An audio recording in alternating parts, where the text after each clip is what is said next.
Passons maintenant à une grande tradition russe à laquelle la chute du mur de Berlin n'a pas mis fin. Les chœurs de l'armée russe. L'ensemble a 86 ans et entame une tournée dans toute la France où il interprète les chants révolutionnaires du début du siècle et enflamme toujours le public, d'autant qu'il s'accompagne de numéros de danse éblouissants. Benoît Puichot est allé voir chanteurs et danseurs en répétition à Saint-Pétersbourg.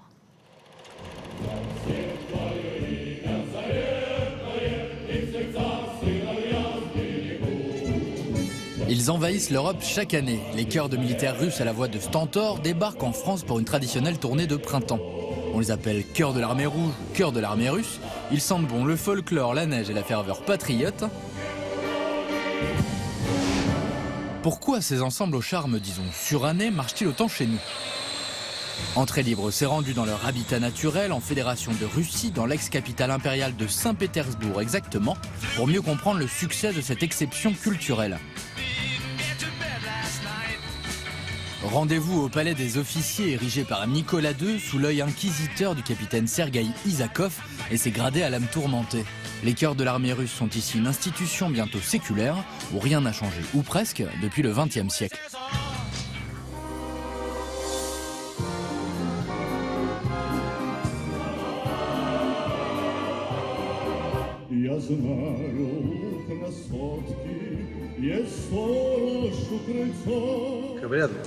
L'ensemble a été créé le 18 décembre 1929 par 10 musiciens et 10 chanteurs qui voulaient interpréter le répertoire patriotique et qui participaient beaucoup à la vie du pays. Ils sortaient au front, ils chantaient pour les gens pendant le blocus de Leningrad. L'idée est partie de là.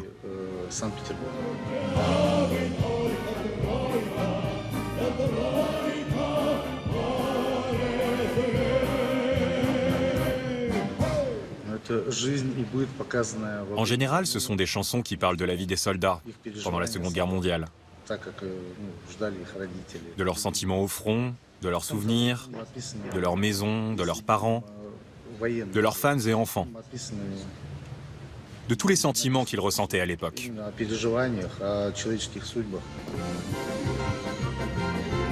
Très populaires en Russie, les chœurs de l'armée russe se sont désormais ouverts à la société civile. Pour se renouveler, l'ensemble de Saint-Pétersbourg accueille des danseurs et des danseuses de tout le pays, comme la jeune Ekaterina, plus attirée par le prestige de l'institution que l'exaltation patriotique. Je viens de la ville d'Irkoutsk. Je suis née en Sibérie, c'est à côté du lac Baïkal. Et en fait, j'ai eu une formation chorégraphique quand j'étais enfant. Et je voulais vraiment faire ma carrière dans la danse.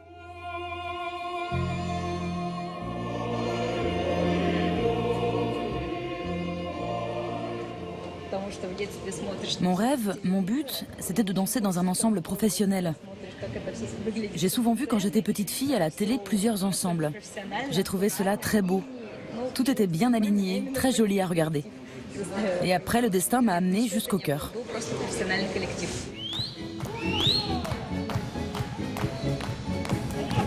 En association avec le Saint-Pétersbourg Ballet Theater et sa directrice des tournées Maria Romanova, les chœurs de l'armée russe s'emploient à montrer un folklore de danse très carnavalesque, de l'Oural, de Sibérie et du Caucase, comme le célèbre Kazatchok.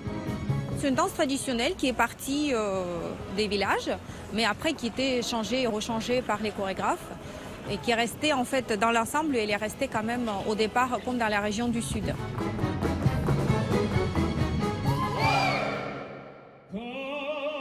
Les chœurs ont à cœur aussi d'adoucir l'image belliqueuse et agressive du pays colportée par son président, engagé dans 2 conflits, en Syrie et en Ukraine en ce moment.